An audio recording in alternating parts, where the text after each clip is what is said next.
Hi there guys, welcome back to my channel. If you don't know me, my name's Martin, I work as a delivery driver in Exeter.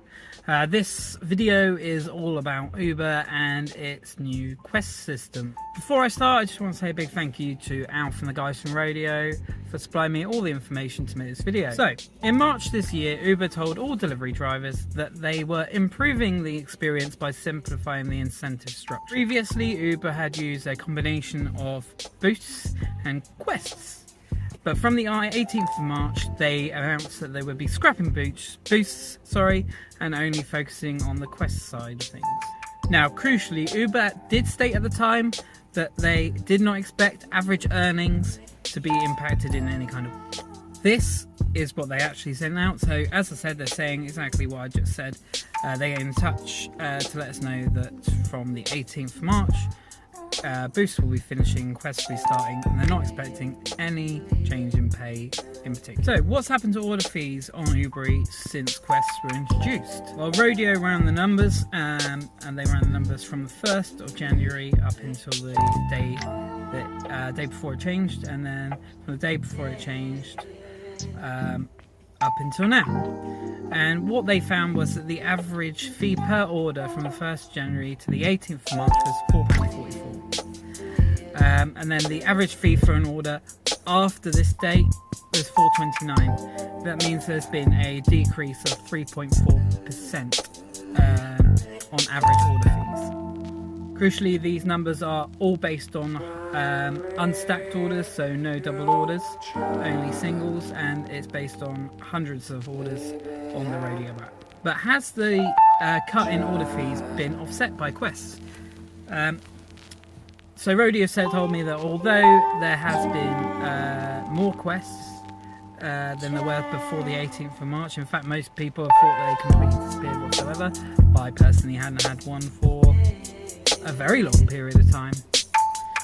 They estimate that on average Quests now account for 22.1% of driver earnings. So what does this actually mean? Well, this means that Uber Eats drivers are now on average 1.3% worse off since this improvement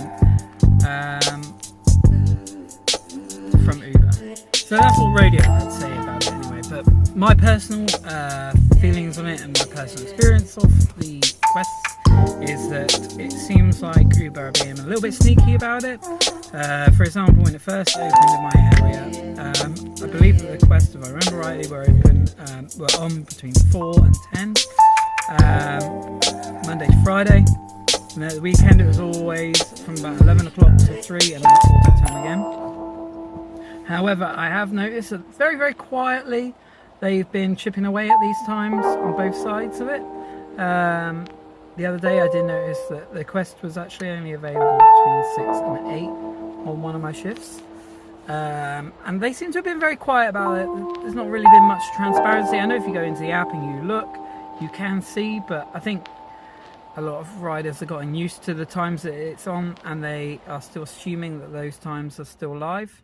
I can't see any reason why particularly Uber have made this decision, but I do think that they are kind of hoping that people won't notice and they're going to be taking lower paid. People are going to be taking orders that are lower paid than they actually are.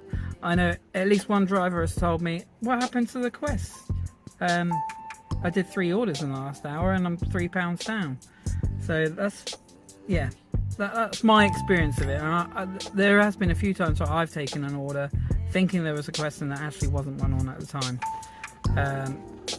I know that's not particularly Uber's fault, but I do think it's a tiny bit of a shady practice going on there. Also, I made a video about delivery fees a few weeks ago with, again, the help of Radio. A lot of people have said to me in general, what about Uber, what about Uber, what about Uber? That video was basically mainly because of the fact that Deliveroo have made some certain promises. Uber have not made these promises, but yes, I do agree that Uber's fees are extremely bad at the moment. I find it hard to quantify myself how bad they are because most of these orders I'm turning away. I'm getting a lot of orders from Uber that are quite frankly ridiculous.